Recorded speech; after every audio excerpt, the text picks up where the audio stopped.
Hello and welcome back. In today's video I'm going to show you my process of how I go around planning a layout, right from the idea through to the actual building. In the past I've used paper and pencil, pretty much anything I can get my hands on. As a little kid I was renowned for leaving layout plans all over the place, on backs of envelopes mainly. I wish I'd managed to keep hold of most of those, but I guess thankfully most of them have gone to the rubbish bin.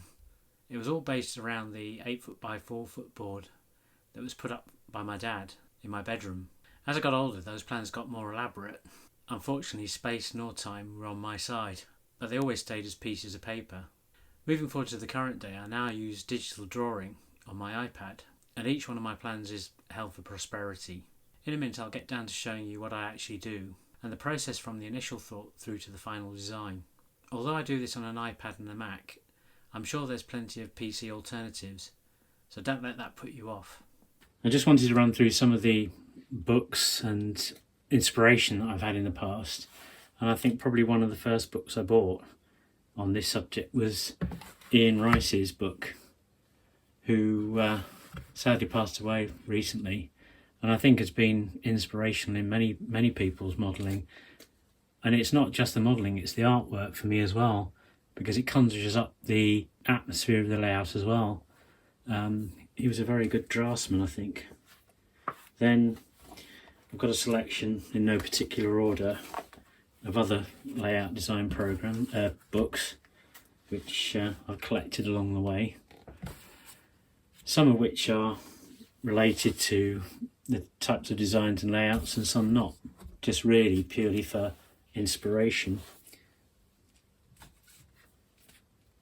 And finally, although not necessarily kind of particularly a layout design book, but one that's given me a lot of inspiration for small space layouts and potentially things that I'll build on this shelf.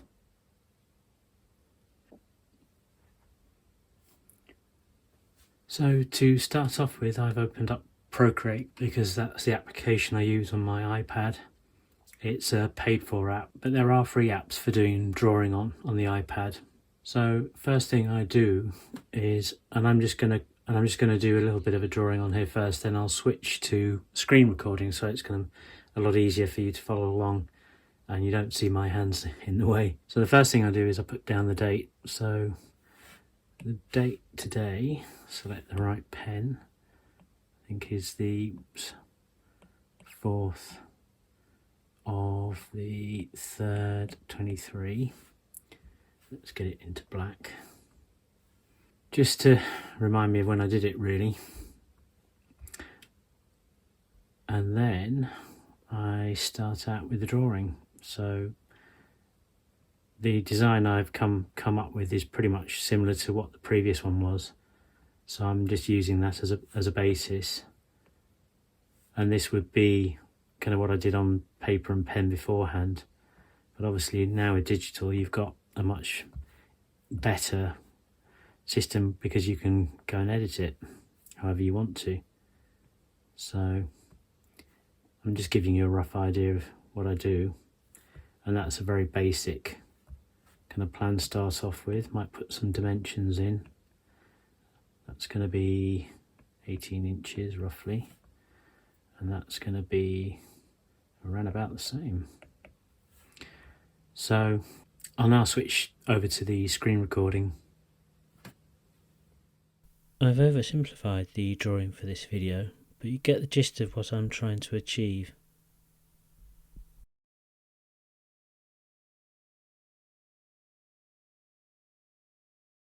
Now with this draft, we move over to 3D software called SketchUp.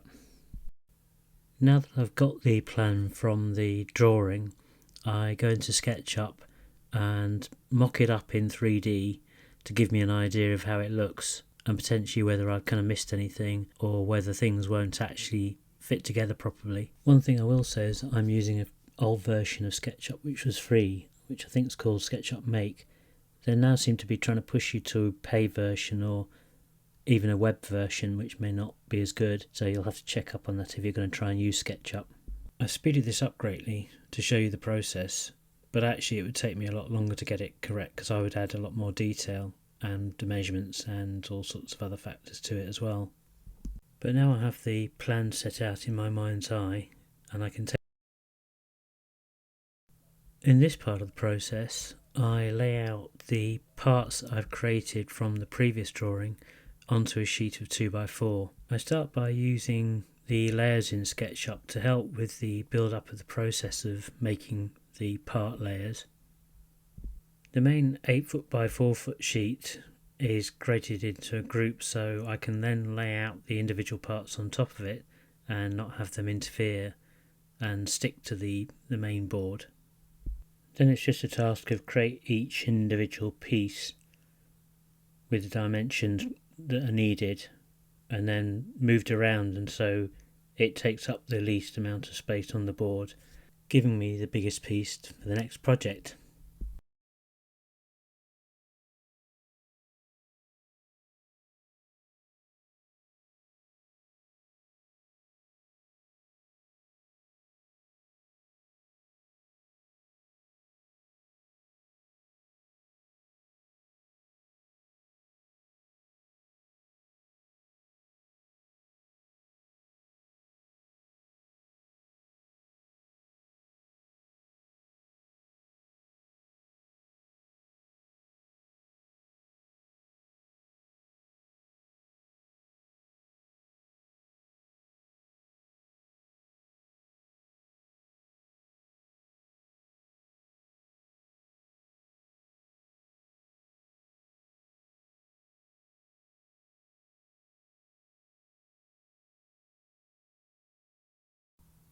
Now I have the cut list ready to take with me to the woodyard.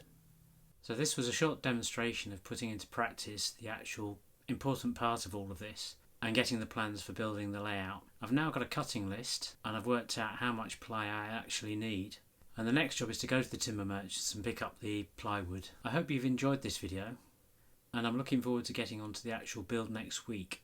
Over here you can find more videos from the channel, and I look forward to seeing you in the next one. Thanks for watching.